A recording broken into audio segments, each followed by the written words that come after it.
যে রাঁধে সে চুলো বাঁধে। জীবনে প্রথম শিং মাছ রান্না করছি।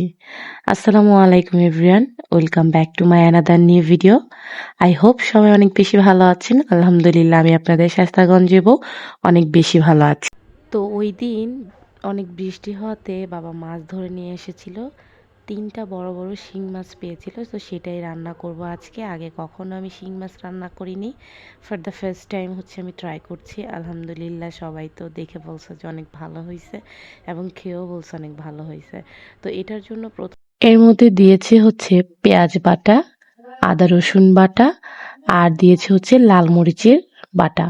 এই যে তরকারি এত সুন্দর একটা কালার দেখছেন, এই কালারটার বিশেষত্ব হচ্ছে লাল মরিচকে বেটে দেওয়ার কারণে। আর লাল মরিচ বেটে দিলে প্রত্যেকটা তরকারির স্বাদ এবং ঘ্রাণ এবং রং দুইটাই চেঞ্জ হয়ে যায়, সম্পূর্ণ চেঞ্জ হয়ে যায়। দেখতে অনেক বেশি ভালো লাগে, খেতেও ভালো লাগে। তো যাই হোক, এর মধ্যে দিয়ে দিয়েছিলাম হচ্ছে আরো অল্প করে হলুদের গুঁড়া আর হচ্ছে অল্প মরিচের গুঁড়া, যেহেতু আগে আমি মরিচ বাটা ব্যবহার করেছি, আর পরিমাণ মতো লবণ। তারপর হচ্ছে মাছটাকে ভালোভাবে কষিয়ে নিয়েছি। কষিয়ে নেওয়ার পর যখন দেখেছি যে তেল উপরে উঠে এসেছে, তখন হচ্ছে আমি এর মধ্যে দিয়ে দিয়েছি হচ্ছে ধনেপাতা, বিলাতি ধনেপাতা, বা আমাদের যে লম্বা লম্বা মোটা যে ধনেপাতাটা, সেই ধনেপাতাটা ব্যবহার করেছি। আপনারা জাস্ট তরকারি কালারটা দেখেন, মানে জাস্ট ওয়াও! যে খায় না সেও খেতে চাবে এত সুন্দর কালার দেখে। এডিট করতে করতে তো আমার ভিডিও দেখে মুখে লোলা আইসা পড়ছে। যাই হোক, আজকের ভিডিও এই পর্যন্তই।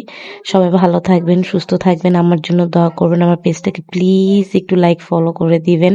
আর আপনার ভিডিওটা যদি ভালো লেগে থাকে তাহলে অবশ্যই আপনার ফ্রেন্ডস অ্যান্ড ফ্যামিলির সাথে শেয়ার করবেন। আর অবশ্যই মাস্ট এভাবে শিং মাছ খেয়ে দেখবেন, আশা করি আপনাদের অনেক বেশি ভালো লাগবে। আমার বাসায় তো সবাই আলহামদুলিল্লাহ অনেক ভালো বলছে খেয়ে।